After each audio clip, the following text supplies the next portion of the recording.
Good morning.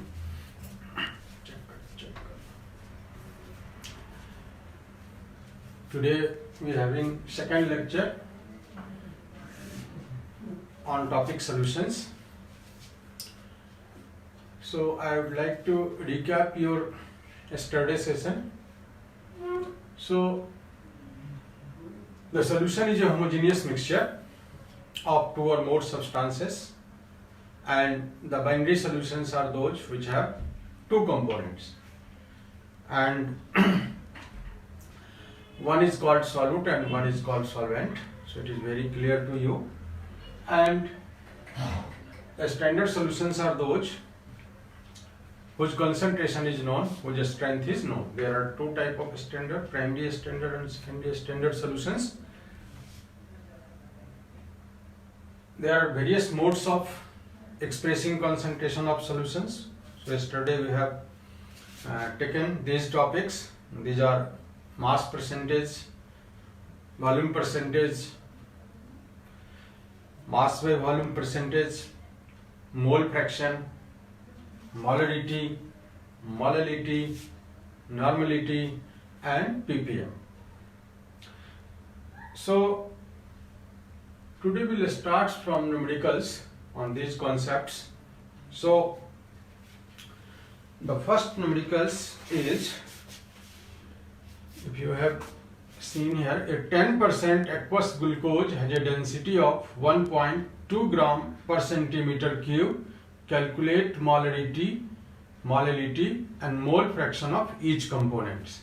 I am repeating the question. A 10% aqueous glucose has a density of 1.2 gram per centimeter cube. Calculate molarity, molality, and mole fraction of each component. So first we'll try to solve question number 1. So this is 10% aqueous glucose means 10 gram of glucose, 10 gram of glucose is present in 100 gram of solution, and if you minus the mass of solute, then what will we get? Get 90%, 90 gram of water.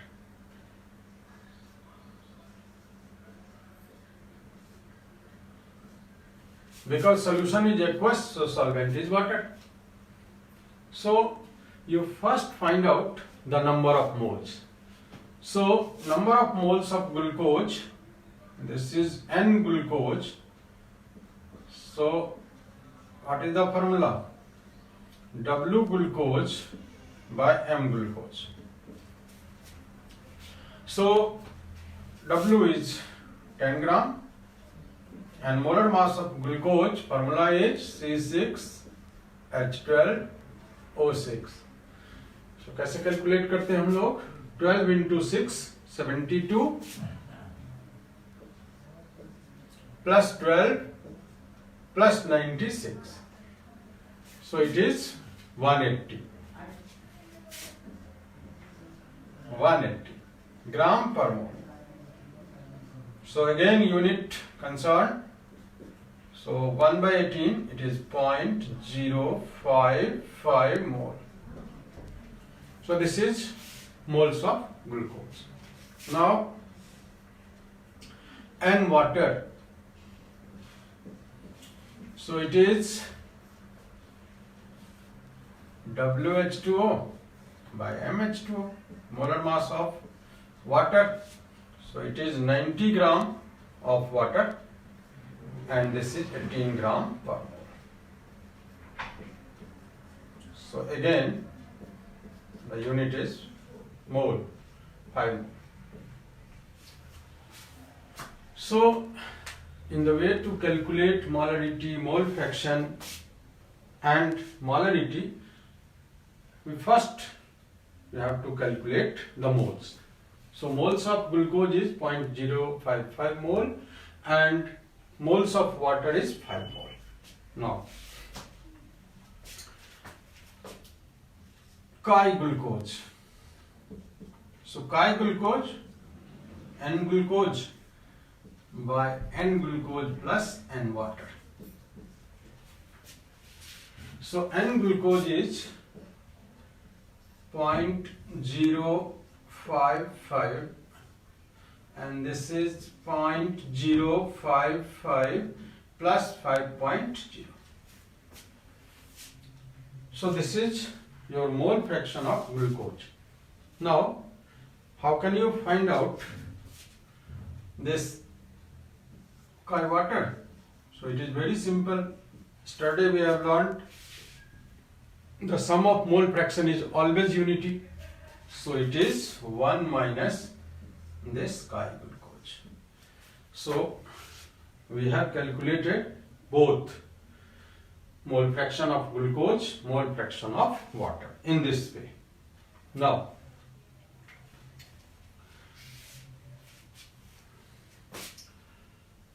I would like to calculate molality.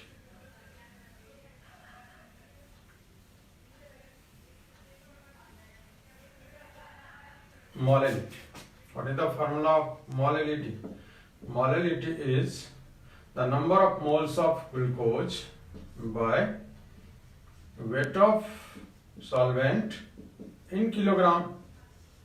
So number of moles of glucose ना निकाला था हम लोगों ने 0.055 मोल और ये आपका कितना ग्राम था 90 ग्राम और आपको डिवाइड करना होगा किससे 1000 डिवाइड करेंगे तो 1000 कहाँ आएगा ऊपर आ जाएगा तो ये आपका अब किस में कन्वर्ट हो गया किलोग्राम में कन्वर्ट हो गया तो ये हमारा मोल पर किलोग्राम आ गया तो इसको यदि मल्टीप्लाई करोगे 0.055 into 1000 so it becomes 55 and 90 so unit is mole per kilogram 55 by 90 mole per kilogram molality. Now the molarity. What is molarity? Molarity is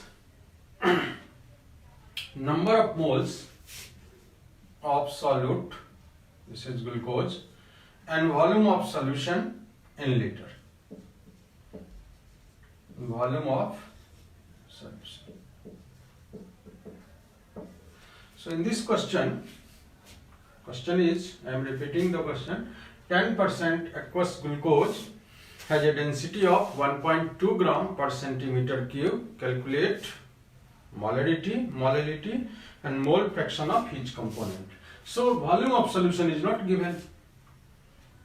So how can you calculate volume of the solution? So what is the formula of density? You know it is mass by volume.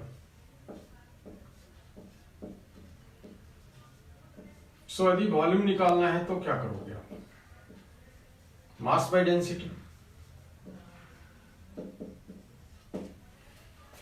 मास क्या लेंगे आप 90 ग्राम लेंगे 100 ग्राम लेंगे 10 ग्राम लेंगे क्या लेंगे यहां देखिए वॉल्यूम ऑफ सॉल्यूशन तो हमें मास भी चाहिए सॉल्यूशन का तो अब फिर इस पे आते हैं देखिए 10 ग्राम ग्लूकोज है 90 ग्राम हमारा सॉल्वेंट है इसका मतलब दोनों मिलकर ही तो सॉल्यूशन होगा सॉल्यूट प्लस सॉल्वेंट तो 10 प्लस 90 कितना आता है मास ऑफ सॉल्यूशन बच्चे मैं क्यों रिपीट कर रहा हूं इसको यहीं पर हमारे बच्चे गलती करते हैं 90 ग्राम जनरली ले लेते हैं कि ये सॉल्वेंट का मास है हमें सॉल्वेंट नहीं चाहिए हमें चाहिए सॉल्यूशन का वॉल्यूम तो वॉल्यूम ऑफ सॉल्यूशन है तो हमें यहां पर मास ऑफ सॉल्यूशन लेना पड़ेगा इसका मतलब हमारा मास कितना हो गया 100 ग्राम और डेंसिटी कितना दिया हुआ है 1.2 ग्राम पर सेंटीमीटर क्यूब सो देखिए ग्राम से ग्राम कैंसिल हो गया ये आ गया आपका 100 बाय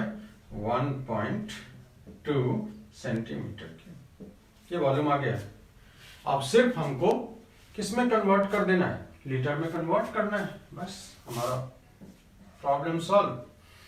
0.055 मोल डिवाइड बाय 100, ये ऊपर आ गया बेटा और ये भी ऊपर आने वाला है लीटर बनाने के लिए। तो ये आपका लीटर भी बन गया, तो मोल पर लीटर हो गया। अब ये कितना बन गया हमारा 55, यदि इन तीनों को मल्टीप्लाई कर दें इससे तो इंटू 1.2 बाय, सो यूनिट आ गया आपका मोल पर litre. So in this way we can calculate all the three: mole fraction, molality and molarity. तो यहां पर ध्यान रखना बेटा, ये मास ऑफ द सॉल्यूशन लेना है, फिर कभी गलती आप नहीं करेंगे। सो नेक्स्ट क्वेश्चन पे चलते हैं।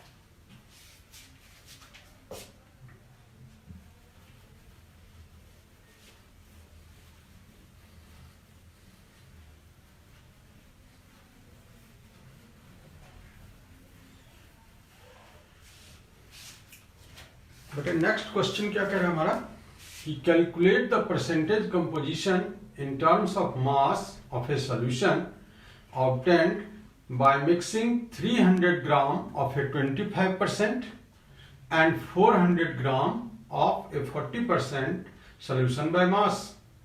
So calculate the percentage composition in terms of mass of a solution obtained by mixing 300 gram of a 25% and 400 gram of a 40% solution by mass. तो इस क्वेश्चन को करने के लिए हमें क्या करना है, मास ऑफ सॉल्यूट निकालना है आपको। तो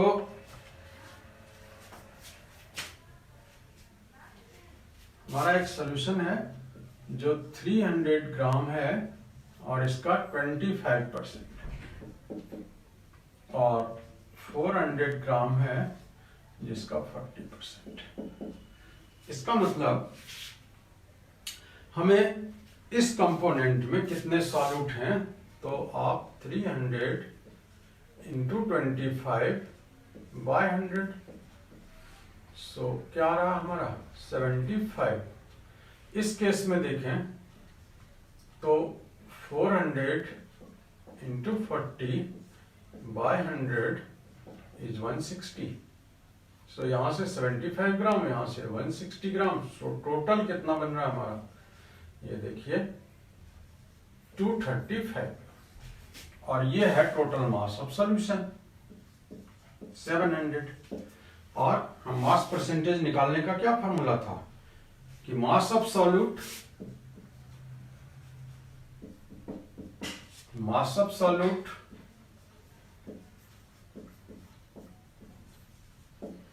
by mass of solution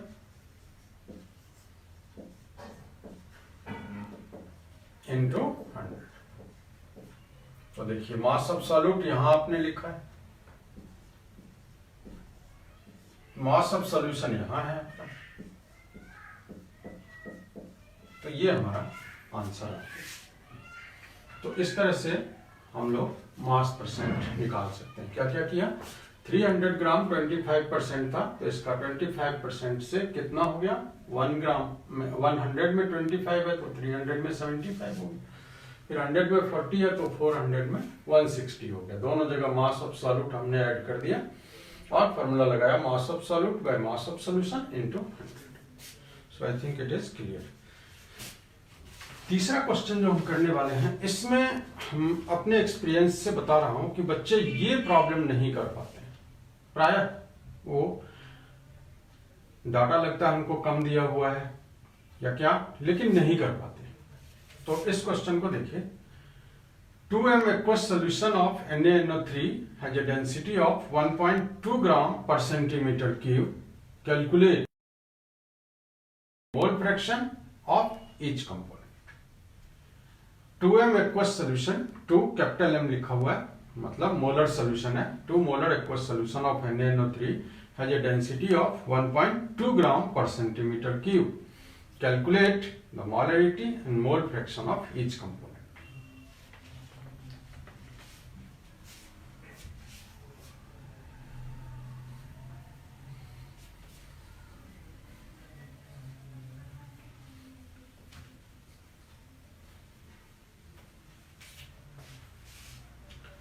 So 2m means 2 mole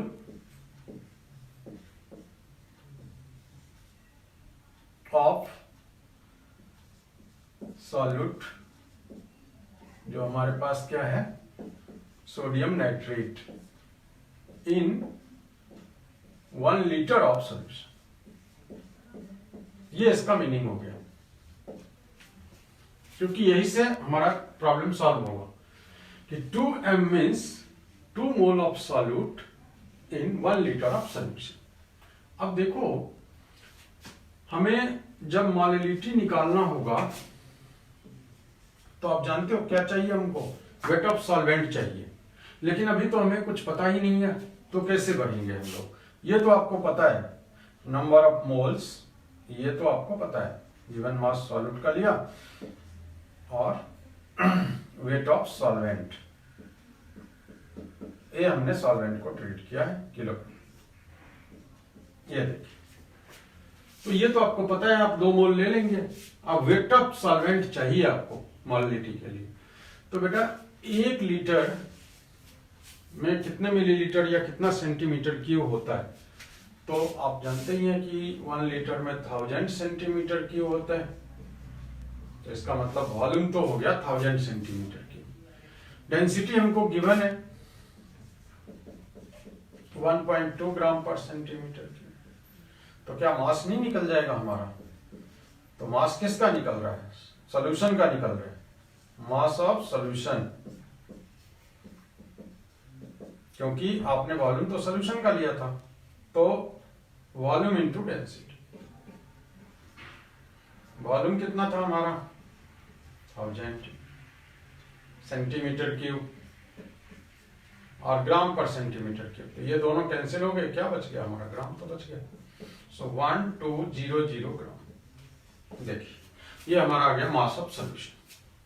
अब बेटे हमें क्या करना है? हमें पता करना है मास ऑफ सॉल्यूट, और सॉल्यूट का मास यदि माइनस कर लिया तो हमें मिल गया सॉल्वेंट का मास। सो अब देखो, 1 मोल का मास कितना है आपका NaNO3 का? ये देखिए, ये 23 हो गया, ये आपका 14 हो गया, ये 16 इंटू 3 48 हो गया, तो ये कितना रहा आपका? 85 आ रहा है। ये देखिए 85 ग्राम पर मोल। तो 1 मोल नहीं है, 2 मोल है, तो 2 से मल्टीप्लाई कर लो, तो 170 ग्राम आ गया 2 मोल का। अब यही तो है मास सॉल्यूट का, माइनस कर लो भाई। अब देखो मास ऑफ सॉल्वेंट आ गया।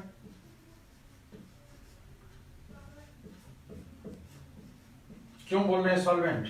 ये देखो बेटा, ये सॉल्यूशन का मास है और ये सॉल्यूट का मास है जो आपने माइनस किया है,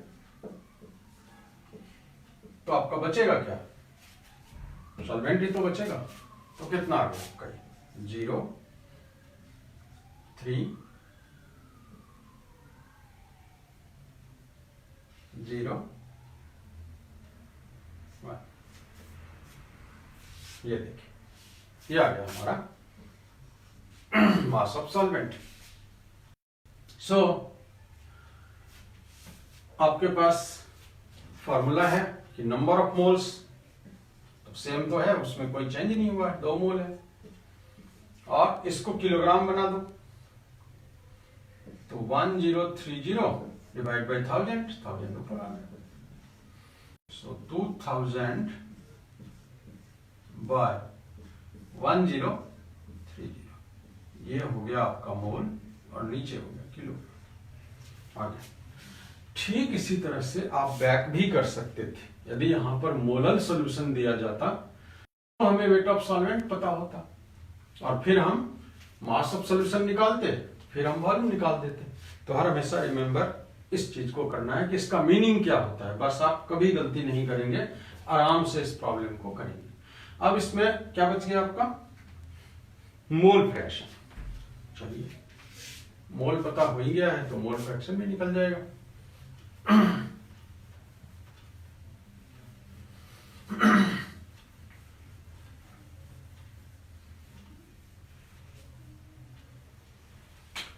मोल फ्रैक्शन।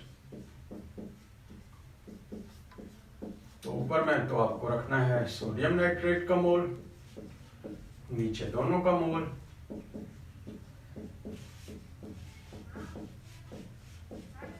तो इसका मोल तो चेंज हुआ ही नहीं, 2 मोल है, ये भी 2 मोल है, और ये कितना मोल है? यही तो है आपका सॉल्वेंट ऑफ वाटर। तो 1030 और डिवाइड करना पड़ेगा आपको 18 से मोल बनाने के लिए। ये देखिए आगे आप वाटर निकालना हो इसमें से माइनस कर लेंगे।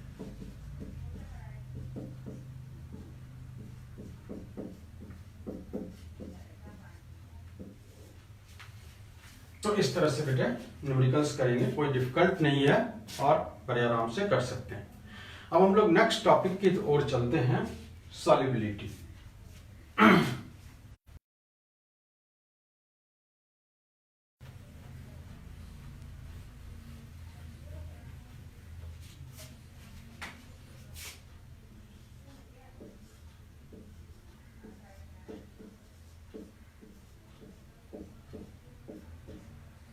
सॉल्युबिलिटी,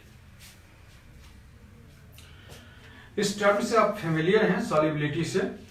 सॉल्युबिलिटी क्या होता है कि सॉल्युबिलिटी इज, या solubility may be defined as it is the maximum amount of solute that can be dissolved in a specified amount of solvent at given temperature and pressure. फिर से देखिए, solubility of a solute may be defined as it is the maximum amount of solute that can be dissolved in a given amount of solvent or a specified amount of solvent at given temperature and pressure. इसमें आप देखें कि 2 चीज इसमें लगाया गया, temperature और pressure, और क्या क्या फैक्टर्स हो सकते हैं सॉल्युबिलिटी के लिए, क्योंकि आप जानते हैं कि every solute does not dissolve in every solvent. जैसे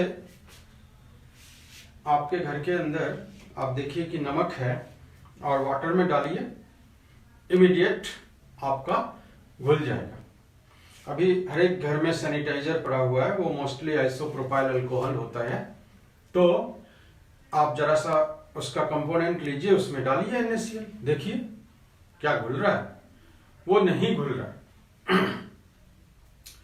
तो घुलने मिलने का क्या मतलब है? जैसे आपके लिए क्लास सिर्फ 12 के लिए अरेंज किया गया है, 11 के बच्चे को भी क्यों नहीं साथ में कर लिया हमने, 10 को क्यों नहीं कर लिया? क्योंकि उनकी मिक्सिंग नहीं हो पाएगी, उनका लाइक्स। कहने का मतलब कि जैसे हम बात करते हैं NaCl और वाटर, तो इन दोनों का जो इंटरमोलिकुलर फोर्स ऑफ अट्रैक्शन है, ये करीब करीब इनसे मैच करता है। मतलब वो आयनिक कंपाउंड है और ये पोलर सॉल्वेंट है, तो इनमें एक आयन डाइपोल इंटरेक्शन होगा, में बहुत मदद कर देगा और ये तुरंत भूल जाएंगे। आप जानते हो यदि NaCl का मेल्टिंग पॉइंट की बात करोगे तो काफी ज्यादा आयंस को सेपरेट करने के लिए ये large amount of energy is required. लेकिन वाटर में ऐसी क्या शक्ति आ गई इतनी कि एकदम तुरंत उसके आयंस को ब्रेक कर दिया, मिल गए, 2 समान रूप से फोर्स वाले चीज आपस में मिल गए। लेकिन जब आपने सैनिटाइजर में डाला, इथेनॉल में डाला, या आपके घर में नेल पॉलिश जो रिमूवर एसीटोन यूज करते हैं उसमें डाल के देखो, नहीं घुलता है। तो दोनों में आप फर्क समझना करना पड़ेगा। तो क्या फर्क है कि एसीटोन एक ऑर्गेनिक सॉल्वेंट माना जाता है, तो उसमें कोई ऑर्गेनिक सॉल्यूट ही घुलेगा। जैसे आप देखिए सल्फर, आप कितना भी कोशिश कर लो वाटर के अंदर नहीं घुलने वाला, लेकिन कार्बन डाइसल्फाइड लो, लगेगा तुरंत एकदम येलो सोल्यूशन बनकर तैयार है। तो इसका मतलब उनकी लाइकिंग उसके साथ है। So there is a general saying like dissolves like. So always remember every solute does not dissolve in every solvent. So first factor क्या बन गया हमारा? फर्स्ट फैक्टर इसमें बना नेचर ऑफ सॉल्यूट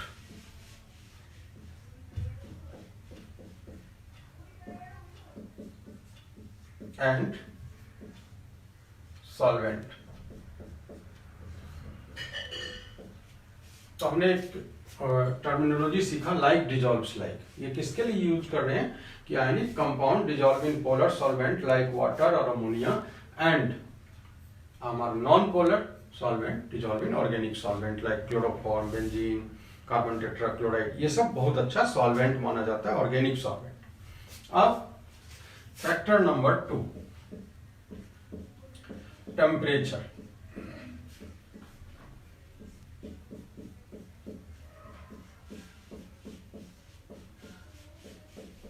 टेम्परेचर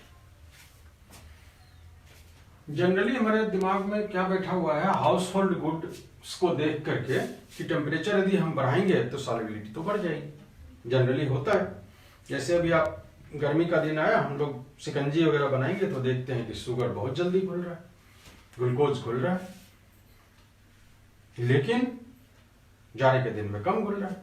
तो हमारे मन में एक परसेप्शन क्या आ गया कि टेम्परेचर बढ़ाने से सॉल्युबिलिटी बढ़ेगी।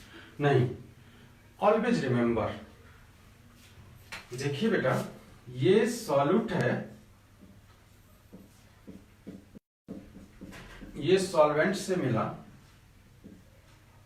आपने डाला सॉल्वेंट में, और ये फॉरवर्ड डायरेक्शन में गया तो क्या बना, सॉल्यूशन बना। और तो इस प्रोसेस को, फॉरवर्ड प्रोसेस को बोलते हैं डिसोल्यूशन। जैसे ही सॉल्यूशन में पार्टिकल्स, हमारे सॉल्यूट पार्टिकल्स जाते हैं और एक दूसरे से इंटरेक्ट करते हैं, तो वो हो सकता है कि क्रिस्टलाइजेशन प्रोसेस को, मतलब इस तरफ वो बैक आ सकते हैं, तो क्रिस्टलाइजेशन प्रोसेस इसको बोलते हैं।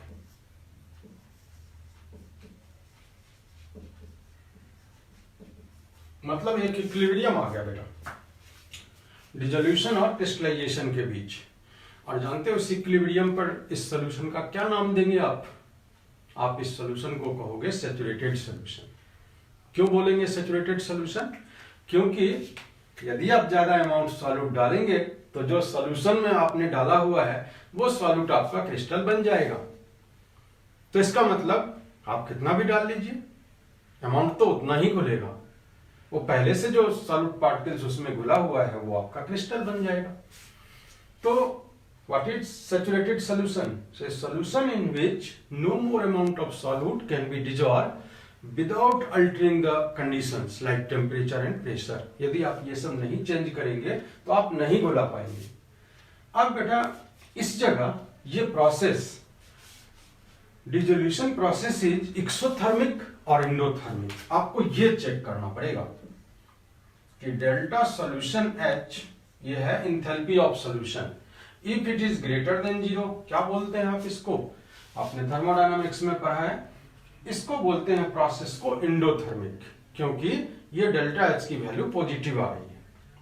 तो जनरली हमारे दिमाग में परसेप्शन आया कहां से था कि जैसे ग्लूकोज है, सुक्रोज है, ये सब जैसे ही डिजॉल्व होते हैं तो हमारा जो कंटेनर है वो थोड़ा सा ठंडा पड़ जाता है।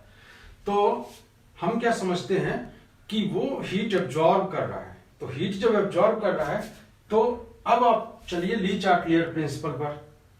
ली चार्टलियर प्रिंसिपल क्या कहता है आपका कि कोई भी आप यदि इसमें चेंज करेंगे तो अंडो करता है। तो इसका मतलब कि यदि आप टेम्परेचर बढ़ाएंगे तो एंडोथर्मिक रिएक्शन के लिए आपने पढ़ा है कि रिएक्शन किधर जाएगा, फॉरवर्ड डायरेक्शन में जाएगा। तो ये इक्विलिब्रियम यदि फॉरवर्ड डायरेक्शन में गया, इसका मतलब कुछ सॉल्यूट आपका और डिजॉल्व हो जाएगा। इसका मतलब आपने क्या पढ़ा कि यदि delta H solution is greater than 0 means the dissolution process is endothermic with increase in temperature solubility increases. Now if delta solution H this is negative value means exothermic, तो इसको आप बोलेंगे इंडो और इसको बोलेंगे एक्सो। इसमें हीट रिलीज हो रहा है। जैसे लैब में आप देखो हम लोग H2SO4 बनाते हैं, एकदम लगता है जैसे कि वाटर बॉयल होना शुरू हो गया। यदि सावधानी ना रखें तो पूरा स्पिल होगा। ठीक इसी तरह से NaOH का क्रिस्टल डालो, NaOH का पूरा बीकर एकदम तप सा जाता है, बहुत ज्यादा हीट हो जाता है। लेकिन अमोनियम क्लोराइड डाल के देखो, पूरा टेस्ट ट्यूब ठंडा हो जाएगा। तो ये हमारे लैब में ही सारा चीज है और हम इसको देख भी सकते हैं डेमोन्स्ट्रेट करके। तो यहाँ पर जब एक्सोथर्मिक प्रोसेस होगा और यदि आप टेम्परेचर बढ़ाएंगे तो फिर ली चार्टियर प्रिंसिपल क्या सजेस्ट करेगा कि equilibrium will shift in backward direction. तो आपको आंख मूंद के नहीं कहना है विथ टेम्परेचर। तो कैसे, जैसे आपको मैंने एक प्रॉब्लम आपसे पूछा कि इसमें एक सॉल्वेंट रखा हुआ है और एक सॉल्यूट बी इसमें डाल रहे हैं। डालने के बाद टेम्परेचर चेंज आया कि ये पूरा कंटेनर में टेम्परेचर लो हो गया। तो आप अब बताओ कि टेम्परेचर बढ़ाएंगे तो सॉल्युबिलिटी बढ़ेगी या कम होगी? तो आपका आंसर आना चाहिए कहे कि ठंडा हुआ, इसका मतलब प्रोसेस एंडोथर्मिक है, तो हम टेम्परेचर बढ़ाएंगे तो सॉल्युबिलिटी बढ़ेगी। इसी तरह यदि हम डालने से हीट रिलीज हो रहा है तो कहते हैं कि घटेगी। तो इस तरह से बहुत अच्छी तरह से अभी जो जैसे सर्सन रीजन क्वेश्चंस नया कॉन्सेप्ट आया है तो इस तरह कर सकते हैं और बना सकते हैं और आपसे सारा चीज इसमें पूछा जा सकता है। थर्ड चलते हैं।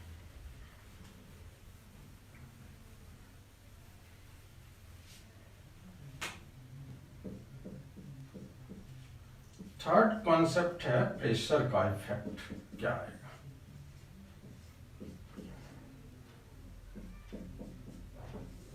क्या है? तो देखो कि यदि आपका कोई सॉल्यूट है, सॉल्वेंट लिक्विड स्टेट में है, तब आप बोलेंगे कि प्रेशर का कोई इफेक्ट नहीं होने वाला। Why? These both state, solid and liquids, are uncompressible, unaffected. तो इसीलिए यहां पर इसका रोल नहीं होगा। लेकिन जब सॉल्युबिलिटी ऑफ गैसेस की बात करेंगे तो निश्चित रूप से इसका रोल होगा, प्रेशर का रोल होगा। So generally solubility of a gas in a given liquid increases with increase in pressure। जैसे आप देखो भी अपने घर में सोडा वाटर की बोतल्स या आप जो कोल्ड ड्रिंक्स का बोतल लेते हैं तो उसको जैसे आप बेटा ओपन कर देते हो क्या होता है, बहुत सारा CO2 बाहर चला जाता है। इसका मतलब वो इंडस्ट्री वाले ने क्या किया था कि बहुत हाई प्रेशर पर बहुत ज्यादा CO2 डिजॉल्व कर दिया था। लेकिन जैसे आपने खोला वो 1 एटमॉस्फेरिक प्रेशर हो गया। हमने ऐसा कुछ डिवाइस लगा के नहीं रखा कि प्रेशर और ज्यादा मेंटेन रहे, तो बहुत सारा CO2 निकल। लेकिन जरा इमेजिन करना कि यदि आप चिल्ड कर दिया है, खोलने से पहले फ्रिज में ले गए तो कम CO2 निकल रहा है। तो इसको हम लोग आगे एक्सप्लेन करेंगे। तो हमने सॉल्युबिलिटी के लिए 3 फैक्टर आपको डिस्कस किया, nature of solute and solvent, temperature and third pressure. तो प्रेशर किसके लिए है? गैस के लिए।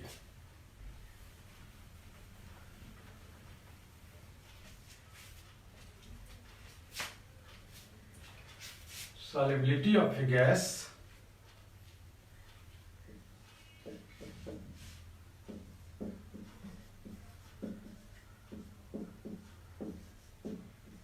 in a liquid। तो क्या बोला हमने कि solubility of a gas in a liquid increases with increase in temperature। तो इसके लिए हेनरीज ने एक लॉ दिया जिससे हम इसको गवर्न करते हैं।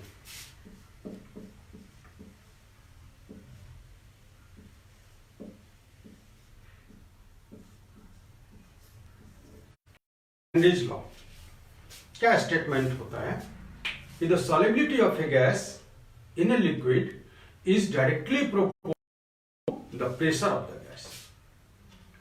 तो यदि हम स्टेट्स ऑफ मैटर में वहां पढ़े थे तो हमने क्या किया था कि m is directly proportional to p, but in this chapter the Dalton's gives modification, and if you use the mole fraction of the gas in the solution as a measure of the solubility, so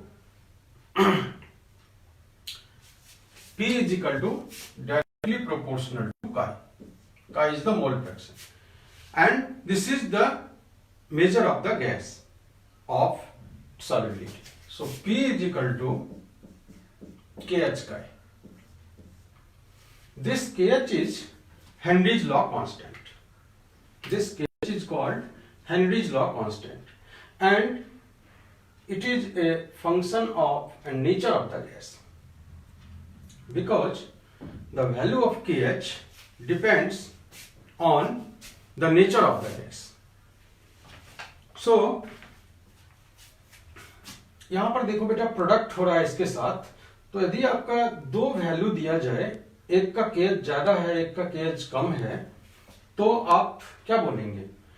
जैसे हम helium का KH होता है 144.7 kilowatt और oxygen का अपना होता है 32.46 किलोवाट।